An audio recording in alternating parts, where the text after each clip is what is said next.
शहर के भीमटेकड़ी परिसर इलाके में हो रहे नाली निर्माण में भारी भ्रष्टाचार हुआ होने का आरोप नागरिकों का है। नागरिकों का सीधा आरोप है कि इस निर्माण में रेती के जगह गिट्टी के चूरी का प्रयोग हो रहा है, जो कि सरासर गलत है। शहर के यशोदा नगर नंबर 2 भीमटेकड़ी इलाके में नाली निर्माण कार्य युद्ध स्तर से निपटाया जा रहा है। जल्दबाजी में निपटाए जा रहे इस निर्माण में रेती की जगह गिट्टी के चूरे का वापर कर ठेकेदार भारी भ्रष्टाचार कर रहा है और जिम्मेदार जनप्रतिनिधि भी उसका साथ दे रहे हैं, ऐसा आरोप यहाँ के नागरिकों का है। नागरिकों का कहना है कि सिर्फ दिखावेबाजी करने निचले दर्जे के साहित्यों का वापर भारी भ्रष्टाचार किया जा रहा है। संबंधित विभाग इस ओर तुरंत ध्यान दे।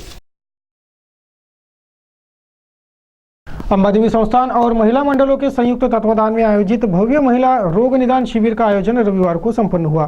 सैकड़ों महिलाओं का रोग निदान इस शिविर में किया गया। श्री अंबादेवी संस्थान और लॉयंस क्लब इंद्रपुरी, झुंझ महिला महासंघ, वीर प्रताप महिला मंडल के संयुक्त तत्वाधान में आयोजित भव्य महिला रोग निदान शिविर का आयोजन महेंद्र विद्यालय चपरासीपुरा में रविवार को संपन्न हुआ। सैकड़ों महिलाओं का रोग निदान इस शिविर में किया गया। डॉक्टर साइली जागीरदार, डॉक्टर अंजलि दिघे, डॉक्टर अनुराधा पाठक, डॉक्टर कबीर वासनकर, इन डॉक्टरों ने इस शिविर में वैद्यकीय सेवा दी। Devi Sansthan, Lions Club of Amravati Indrapuri आणि अनेक महिला संघटना यांच्या संयुक्त विद्यमाने आज आम्ही या ठिकाणी महिला स्त्री रोग निदान शिबिराचं आयोजन केलेलं आहे। या महिला स्त्री रोग निदान शिबिराची खासियत ही आहे की या ठिकाणी सगळ्या तज्ञ गायनेकोलॉजिस्ट या ठिकाणी हजर आहेत। डॉक्टर सायली जागीरदार, डॉक्टर अंजलीताई घिके, डॉक्टर अनुराधा पाठक या 3 गायनेकोलॉजिस्ट या ठिकाणी महिलांना तपासणीसाठी आलेले आहेत। त्याचप्रमाणे या ठिकाणी ब्लड ग्रुप तसेच महिलांच्या गर्भाशयाच्या मुखाच्या कॅन्सरची पॅप स्मिअर ही तपासणी सुद्धा आम्ही विनामूल्य या ठिकाणी करणार आहोत। बुलेटिन में अब खबरें धर्म समाचार से जुड़ी। शहर के नवाते नगर स्थित श्री सद्गुरु नामदेव बाबा गनूरीकर समाधि मंदिर में रविवार को श्री दत्त प्रभु मूर्ति की प्राण प्रतिष्ठा की गई। इस अवसर पर यहाँ नाम सप्ताह और गुरु चरित्र पठन का कार्यक्रम शुरू है। श्री सद्गुरु नामदेव बाबा गनूरीकर इनके 38वें पुण्यतिथि उत्सव के उपलक्ष्य में उनके नवाते स्थित उनके समाधि मंदिर में रविवार को श्री दत्त प्रभु मूर्ति की प्राण प्रतिष्ठा की गई। नाम सप्ताह और गुरु चरित्र पठन समारोह के बीच ये मूर्ति प्राण प्रतिष्ठा समारोह रविवार को संपन्न हुआ। महापूजा महाप्रसाद का आयोजन भी नामदेव बाबा गनूरीकर समाधि मंदिर में नवाते नगर में किया गया। गुरु दत्तात्रेय महाराज की जय, नामदेव बाबा की जय। आपल्या अमरावती शहरामध्ये नामदेव महाराजांचे पुण्यतिथीचा कार्यक्रम आज आहे आणि आज महाराजांच्या 38वी पुण्यतिथीचा कार्यक्रम आहे आणि आज चंपाषष्ठीचा दिवस असल्यामुळे आज सुयोग चांगला आहे आणि आज विशेषतः म्हणजे या मंदिरात आज दत्तमूर्तीची प्राणप्रतिष्ठा झालेली आहे आणि या निमित्त आज संध्याकाळी 9 ते सकाळी 10 वाजेपर्यंत 6 वाजेपर्यंत इथं मोठी महापूजा असते आणि 38वी आजची पुण्यतिथीचा कार्यक्रम आणि महापूजेचा कार्यक्रम आहे आणि महाराजांची समाधी अमरावती शहरात हे एकमेव स्थान आणि दत्तमूर्तीचे आज प्रतिष्ठान झालेले आहे आणि एवढं हे दरवर्षी सोमेश्वर भाऊ पुसतकर हे दरवर्षी आणि पुसतकर परिवार आणि संत महंत मंडळी इथे येऊन मोठी महापूजा साजरी करतात। या योगाने सर्वजण भक्त मंडळी येऊन महाराजांचे दर्शन घेतात। सद्गुरु दत्तात्रेय महाराज की। चारों राज्यों में बीजेपी पार्टी को मिले बहुमत के बाद भाजपाइयों का उत्साह चरम सीमा गाड़ गया है। रविवार को भाजपा के अमरावती कार्यालय के सामने भाजपा के जीत का जश्न ढोल नगारे बजाकर नाच कर मनाया गया, लेकिन गुटबाजी ने भाजपा का पीछा यह भी नहीं छोड़ा। भाजपाइयों के इस जश्न का मजा तब किरकिरा हो गया जब यहाँ भाजपा शहराध्यक्ष तुषार भारतीय के साथ खींचतान झपटा झपटी हो गई। जोश में सभी नाच रहे थे, उसी वक्त ये झपटा झपटी हो गई। हुआ क्या, ये आप जरा ध्यान से देखिए। टीवी स्क्रीन पर आपको बीजेपी के नेतागण जीत के जुनून का इजहार करते दिख रहे हैं। सब नाच रहे हैं। इतने में नाचते नाचते विधायक प्रवीण पोटे जो तुषार भारतीय के साथ नाच रहे थे, अचानक तुषार भारतीयों को पीछे कर आगे आए और नाचने लगे। तुषार भारतीयों को शायद ये बात रास नहीं आई और वे प्रवीण पोटे को धक्का दे खुद फिर सामने आकर नाचने लगे। ये बात वही खड़े कलोती के ध्यान में आई तो उसने तुषार भारतीयों को पीछे खदेड़ दिया और फिर क्या, जीत के जश्न का मजा किरकिरा हो गया। भाजपा शहराध्यक्ष तुषार भारतीय और एमएलसी प्रवीण पोटे इन गुटों की गुटबाजी राजापेट चौराहे पर मीडिया के कैमरे में कैद हो गई और उजागर भी।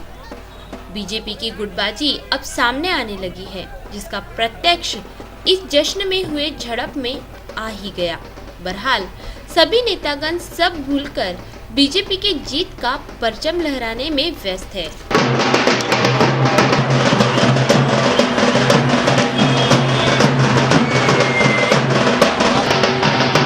चलिए बुलेटिन में एक नजर डालते हैं प्रादेशिक खबरों पर। प्रादेशिक खबरों में देश की सत्ता संभाल रहे कांग्रेस पार्टी के लिए बड़ी बुरी खबर है। रविवार को देश के 4 राज्यों में हुए चुनावों के परिणाम घोषित हुए। इन चारों राज्यों के चुनाव में भाजपा सबसे बड़ी पार्टी बनकर उभरी है तो कांग्रेस का लगभग सुपड़ा साफ हो गया जैसी स्थिति है, जिससे कांग्रेस पार्टी की बड़ी किरकिरी हो रही है। दिल्ली, मध्य प्रदेश, छत्तीसगढ़ और राजस्थान इन राज्यों में हुए विधानसभा चुनाव में दिल्ली से भाजपा को 32 सीटें मिली है तो निवर्तमान सत्ताधारी कांग्रेस के हाथ सिर्फ 8 सीटें ही आड़ी है। दिल्ली में आपका झाड़ू अच्छा चला है, आपके 29 विधायक यहाँ विजयी हुए हैं। मध्य प्रदेश में भाजपा को 157 सीटों पर बढ़त मिली तो कांग्रेस 66 सीटों पर सिमट गई। छत्तीसगढ़ में भी भाजपा 48 सीटें लेकर बहुमत में है, यहाँ कांग्रेस को 42 सीटों पर ही रुकना पड़ा। उधर राजस्थान में भाजपा 152 सीटें लेकर स्पष्ट बहुमत में है, यहाँ कांग्रेस को 23 सीटों पर ही सिमटना पड़ा है। लगभग 4 राज्यों के चुनाव परिणामों में कांग्रेस का लगभग सुपड़ा ही साफ हो गया होने से ये कांग्रेस के लिए बड़ा झटका है। इसका असर अब आगामी 2014 के लोकसभा चुनाव में भी दिखाई देगा। अगली खबर अन्ना हजारे से जुड़ी है। जन लोकपाल बिल के लिए अनशन आंदोलन करने के बाद भी लोकपाल बिल पास नहीं होने से अन्ना हजारे ने फिर एक बार लोकपाल बिल के लिए मोर्चा खोल दिया है। अब अन्ना रालीगंज सिद्धि से ही जन लोकपाल की लड़ाई लड़ेंगे। ये लड़ाई शुरू हो रही है मंगलवार 10 दिसंबर से। अन्ना ने देश के प्रधानमंत्री को एक चिट्ठी लिख सूचना दी है। सत्ताधारी कांग्रेस सत्ता के नशे में चूर है, तभी वे जनता से खुली धोखाधड़ी कर रही है। अन्ना ने आगे क्या क्या लिखा आप खुद पढ़िए और सुनिए भी। मेरा 10 दिसंबर से रालीगंज सिद्धि के संत यादव बाबा मंदिर में अनशन शुरू होने जा रहा हूँ। अनशन की वजह यह है कि 16 अगस्त 2011 में दिल्ली के रामलीला मैदान में मेरा अनशन हुआ था जन लोकपाल के लिए कि देश में जन लोकपाल जैसे कानून आना चाहिए। आज 13 दिन मेरा अनशन चला। तो उस टाइम पर देश के पंत प्रधान मनमोहन सिंह जी इन्होंने अपने मंत्री को भेजा और हम जन लोकपाल लाने के लिए तैयार है ऐसे मुझे आश्वासन दिया।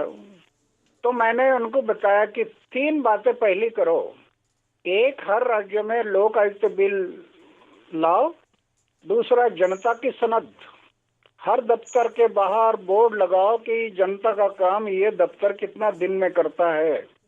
और तीसरा है क्लास 1, 2, 3, 4 चारों कैटेगरी के सभी ऑफिसर कर्मचारी लोकपाल के दायरे में लाओ। आज कहीं पर भी जाओ, पैसे दिए बिना जनता का काम नहीं होता। तो ये 3 बातें मैंने बताई। उसके बाद उसी दिन रात को 1 बजे संसद बैठ गई और संसद में चर्चा होकर तीनों मुद्दों पर सर्वसम्मति हो गई। रेजोल्यूशन पास हो गया। दूसरे दिन फिर पंत प्रधान जी ने अपने मंत्री को भेजा कि रेजोल्यूशन पास हो गया, अभी अनशन छोड़िए।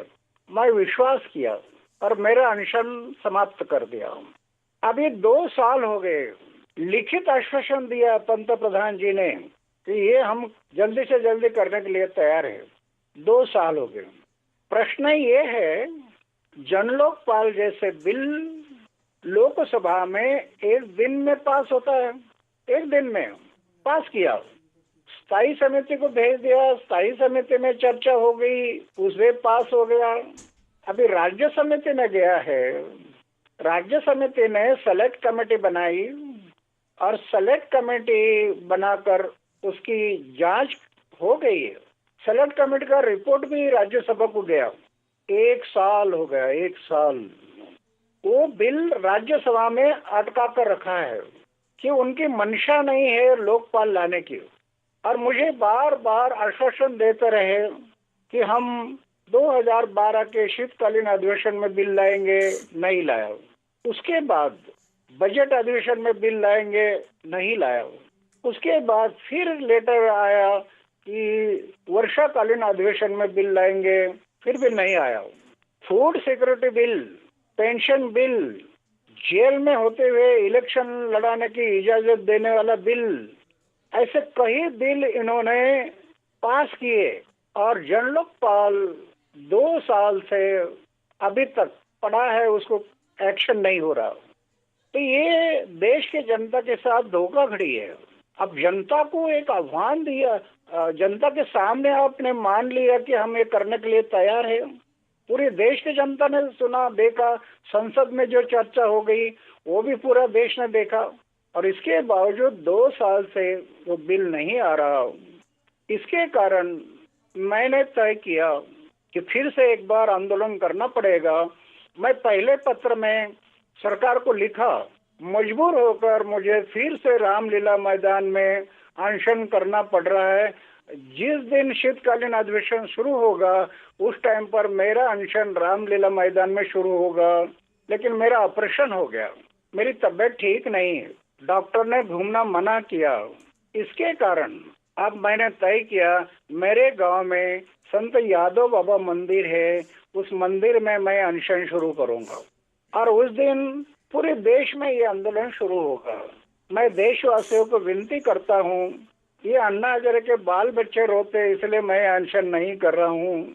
मैंने मेरा जीवन समाज और देश के लिए अर्पण किया है। मुझे खतरा लग रहा था, इसलिए मैंने शादी भी नहीं किया कि मेरे जीवन का हर क्षण मेरे देश के और देश के जनता के सेवा के प्रति लग जाए, ये मेरी धारणा थी, इसलिए मैं शादी भी नहीं किया।